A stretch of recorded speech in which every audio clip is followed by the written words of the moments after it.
Minimiti, hinihiling at ang ipanalangin ka. Sa gabi lumalabas mga bituin na nakaguhit ka.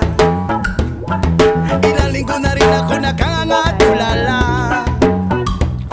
Lagi napapanggap sa bisig ko na nakayaga.